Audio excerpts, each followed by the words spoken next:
I first meet Freddie, like head on in the alley, we saw that in the middle of the night in Venice, California. It was freezing. Freddie was coming down the alleyway and his arms were extending. That was all simple marionetting, where you've got guys on the garage roofs with long versions of fishing poles. This Why wire does it look dark? holding up the Freddie arms. It looked ridiculous. Jacques hated this thing, and with good reason. I was a little concerned it was going to look too fakey, too cheesy, not scary enough.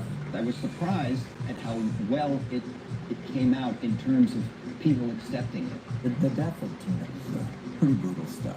I mean, it really holds up. It appeared to be a little bit of a red herring because you almost kind of think Tina is going to be the heroine at the beginning in a way. That's the real nod to Hitchcock. Since Wes wanted something really big and fantastic and out there for the first death, Tina's death, I suggested we do a rotating room. They took it from Fred Astaire dancing on the walls and the roof. And that situation was quite a hairy situation. I mean, that scene where she's dragged up the wall, there were no wires or anything dragging her, really rotating the entire set. Everything in the room was nailed down. The cameraman was in like an airplane seat attached to the wall. It would take a couple of people to just turn that room and actually make it move without using any mechanical means. As you get turned upside down, you're still operating the camera, but your brain is upside down. I was either crawling or being dragged.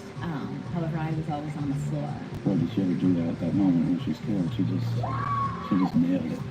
Love her being dragged up the walls, down the walls, a brutal sequence. It was extremely disorienting, and at the end of the take, she stood up and she said, I can't move. I had the sensation I was falling, and I completely flipped out, and was like, stop, I have to get out, I have to get out. And then here comes Wes, all calm, sticking his head up through the window. He's like, check this out. I'm standing on the ground, you're laying right here, we're looking at each other, you're not falling. And I was like, oh. As I looked around thinking, are you sure? I started to Think up. it was a very, very He's right here next to him. set. Remember that when the stunt woman slammed onto the bed, blood slapped me on the face. There was this beautiful slow motion separation. But we haven't been just loaded with blood. And the sensors went after that. As soon as You wanted that to we read were it. not allowed to show them, so there was a splash. That's what it was. There was nothing fake. Great, this is both sides. That we were all there in the same room, we were all acting together. The reality of it being really there with the actor makes such a difference in their performance. The fact that we do this stuff live, and we do it on camera, and we did it in one take or two takes, whatever, is part of the romance of the genre. In the high school scene where I'm sitting in the class, we had a lot of extras there. It's the first time that Heather is really confronted with the dream. Lynn Shea is the sister of the producer, so she had this really important part as the teacher. I gotta say, I was somewhat shocked how much impact the English teacher had on people, that they remembered her, and I have a teacher just like that. And then the strange reading of Hamlet, which is so Wes, to have some classic Shakespeare reference on top of that. I read it straight. And then Wes came up and asked me if I'd repeat it again in a stage whisper. When cut was called, people started kind of laughing, and then I received a standing ovation. Wes and we always had a joke. I'm like, try to explain this to me, Wes. He's like, I can't explain it, it's just a dream. And I'm like, okay, thank you, The image of the body bag just in the hallway scared me so much.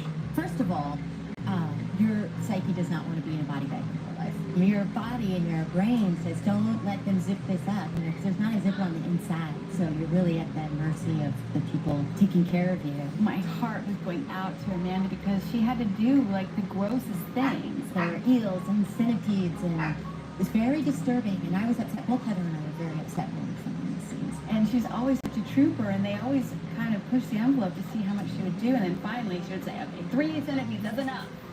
Hall pass line is, of course, became a favorite of people's, actually. Where's your pass? With Robert's voice coming out of my mouth, I guess kids didn't expect it, and it just really grossed them out. No running in the hallway. It's an archetype. You okay? Tapped into even the clothes that he wears, the stripes. And the red and the green You together okay? actually were from an article on how the eye and the retina deal with color. And see side by side. So that would be the stripes of the sweater. So I literally made him into sort of a painful optical effect. There was a lot of pressure on the original film, I think, because there was no money. There were tensions between Bob and Wes, and it was obvious to everybody. And I knew that Bob had mortgaged his company and his life and his house and everything to create this film. And I knew that Wes had signed away the rights to the characters and all this to create this film. Wes and I had a little bit of a disagreement about who was doing what. He wanted me to stick in my role as a producer. We've got two strong personalities, both of which shared a vision of the end. But they might not have shared the day the vision of how to get there. One of the big fights I remember between Bob and Wes was over the sticky stairs. Bob was obsessed with this image, and Wes wasn't particularly interested in it. The Bob change in large measure came from some of my own nightmares. That's why I was just offering them up to Wes. I don't know if it was in the script, but they decided to have the carpet just cut, and then they poured in a bunch of oatmeal mixed with mushroom soup or something like that. It was Bisquick.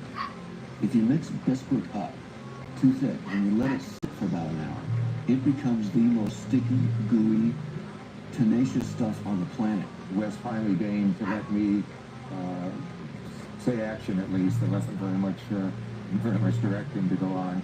Let him direct full action and cut on that. It was kind of a way of saying, come on, we're friends and we're in this together. You know, ultimately, I think Bob and I both respected each other all the way through, and we both knew we had everything to win and lose with the film.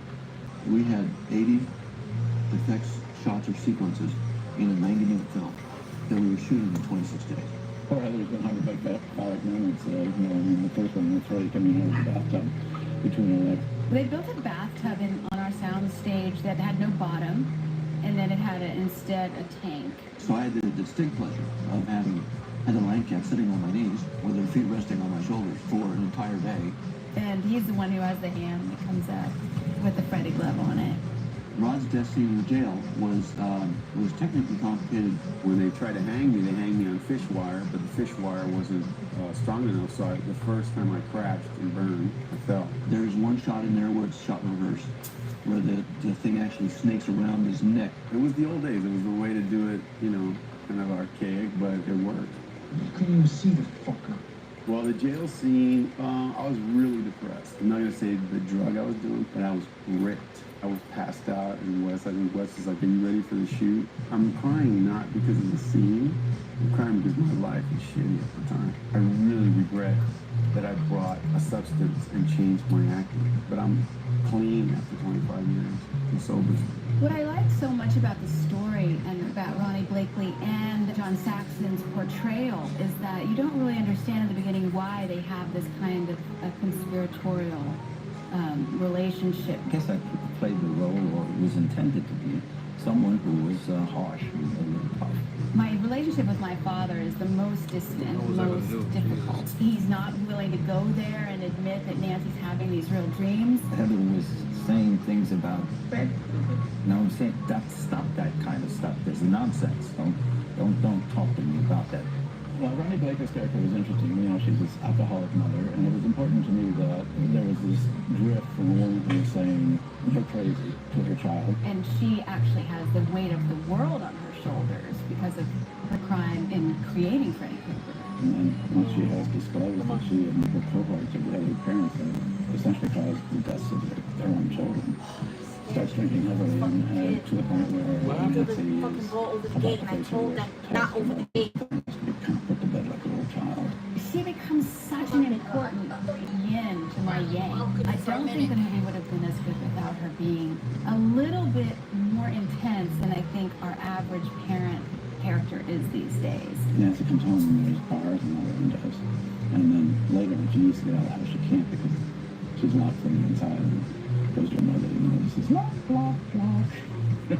Her battle's about to be enjoined with Freddy, and it's going to take place in the house. And what her mom has done by putting bars on is ensured that there will be no escape. I'm trying to talk to Glenn and trying to warn him that, you know, he's about to get killed by Freddy if he falls asleep. And I look down, and it's Freddy's mouth and tongue, and he said, That shocked people so much. It was one of the most startling moments of the first film, and the special effects cost $5. Heather wanted to eventually take that thing home, and that was a little strange. Then the rotating room ended up getting used again for Johnny Depp's death, but that wasn't originally planned that way. Johnny Depp went through a mattress with these guys headphones on and all them. The blood spilling out of the bed, that was a one-take deal. Big pressure there. Wes, who is now strapped to one of the camera chairs, would say go. We turned the room upside down. The bed was now at the top. When they started dumping the red water, the blood through the thing, as soon as it hit the ceiling and hit the light, it immediately electrified the water. So the guy pouring the water got electrocuted. Oops. You got hundreds of gallons of water now sloshing on the floor. It threw the weight off entirely and the whole thing suddenly just shifted. And the room started going like this. That room started to turn. And the room got out of control from the operators. And there was no way we were stopping it. It rolled all the way over because the weight of the blood went to the wrong side of the ceiling. And we were up there jumping out of the way of cables and ropes that were ripping out. Water went into all the lights and there was huge flashes in the dark and we were I'm gonna go try Twitch for a little bit and see how and that the wall goes. had a window there. And of course the blood all poured out the window on us. So the crew that was turning the room was standing there completely covered in blood. So the room stopped upside down and we were hanging upside down for at least 20 minutes. Caused Jacques to make noises that no man should ever have to make, unless he's actually dying. It was pretty funny though. No one was hurt. We got the shot.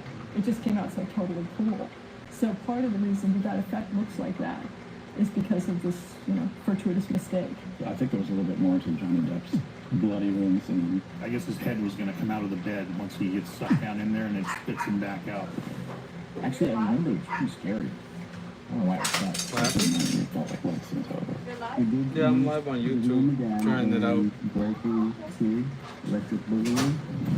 Booby traps and improvised anti-personnel devices? I had read this army manual called Improvised Weapons, and it was all about how to make booby traps. Every one of those little gags and all those things were things that came out of either somebody's, an imagination or we got from one of the books on doing booby traps. There were several things that I did that had booby traps. I just thought they were fun. After a while, I said, you can't have any more booby traps, Craig. Oh, the whole sequence of Freddie getting lit up in the cellar, running up the stairs, falling down, rolling back down the stairs is all one shot. That was one take. And I wouldn't believe that anybody could burn for that long and then get up and start back up the stairs again. We were just saying it all. The scene where my mom gets pulled down into the bed and the fire blaze and light.